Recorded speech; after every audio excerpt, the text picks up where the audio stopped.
What's going on, YouTube? So today I'm here to talk about Spellbound, which is dropping on Netflix, actually at the time of this review. The movie is about a princess whose parents are turned into monsters by a dark magical spell, and she must journey into a dark forest in order to save her parents before the spell sets in permanently. And listen, this has got a great cast. I mean, some vocal powerhouses. Rachel Zegler, Nicole Kidman, Javier Bardem, Nathan Lane is in this thing, John Lithgow, Jennifer Lewis, D. Bradley Baker, Titus Burgess. I mean, there are just so many powerhouses in this movie. And listen, the voice cast is extravagant. I really love the voice performances in this film. Everybody matches their character to a T, and I think that they contribute so much energy to the movie as a voice cast together.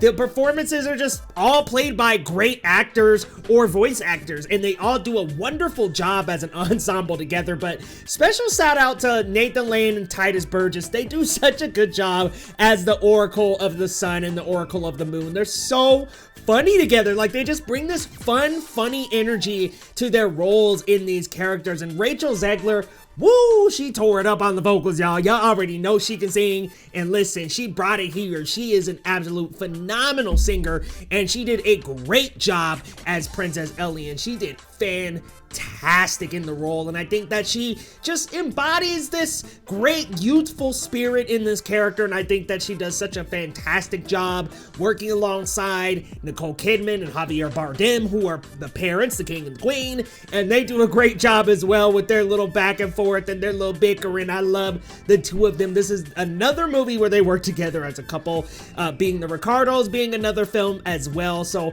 like seeing them reunite in a movie that is much better than Being the Ricardos.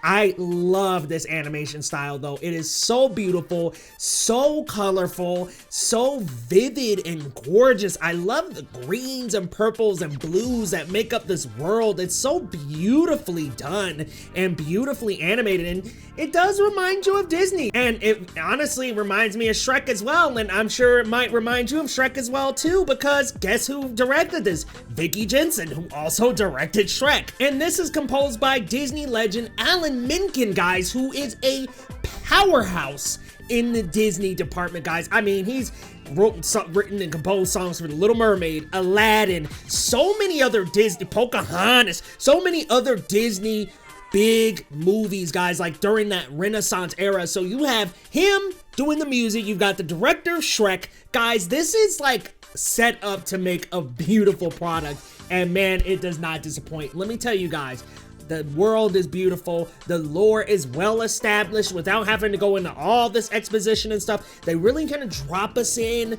give us a little tidbit about the spell. We learn more and more as we journey through. Show, don't tell, and they do a great job of that as well. Man, it is just a well-built world. It's beautifully animated, wonderfully voice acted. The music is awesome for the most part. We'll get into that in a little bit. And I really like that the story just has a unique turn to the family dynamics. I think that there are some very typical family dynamics that happen in some of these animated movies, but here we have a very unique setting and a more modern family dynamic, and I really like where they take this family, and I think they do a great job of making this relatable while also really tying it into the magic, and I think they do a fantastic job with the story.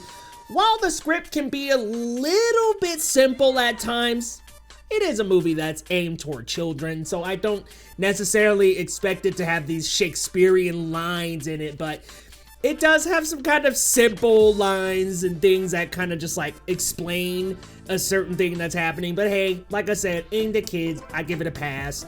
I think it's a very, very formidable film. I really enjoyed it. I will say that first maybe 20 to 30 minutes of the film is a little slow. We kind of creep into things, and at first I was like, okay, is this gonna play out very generically? But man, I think it really takes off once they get out of the castle. Oh, by the way, the creatures in this thing, there's some cute little furry animals, some griffins in this thing. There are just some, and they were like, it's like some tigers with wings, and they look so cool. Like, they have some really interesting animals and creatures in this world as well. It's just a really well-built world, and it's so colorful and vibrant and beautiful to look at. It's just a beautiful world all of itself, and I just really like the character designs, the creature designs. It's just so well done, and I do like the pacing of the film.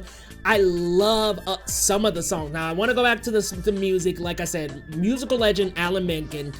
Really enjoy a lot of the songs. There's maybe one or two songs that I think could have hit the chopping block. I think there's like one or two that I was just like, okay, maybe we could have cut that one out and saved a little time. And some of the songs are maybe a little over long, but for the most part, man, the songs are really enjoyable. They're fun. They add to the story as well, so they really help it color and explain the story.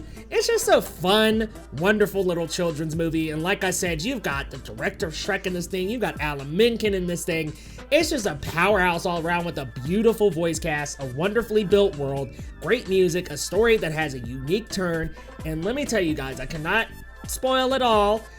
The last 30 minutes, man, are just so heartfelt. Like, I was near tears, man. Like, I was tearing up. You can see it in my reaction here on the channel once that drops, which should be dropping a couple hours after this review.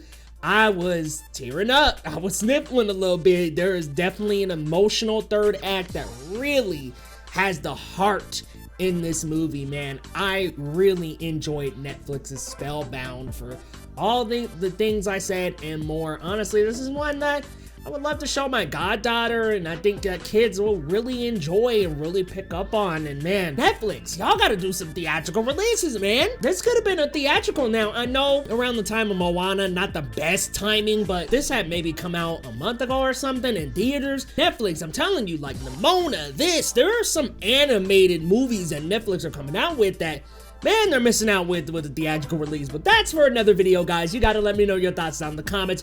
Are you excited about Netflix's Spellbound? Y'all let me know your thoughts down in the comments. And hey, if you're new to the channel, hit that subscribe button down below for your boy Leo right down. We'll see you next time on Geekly Goods.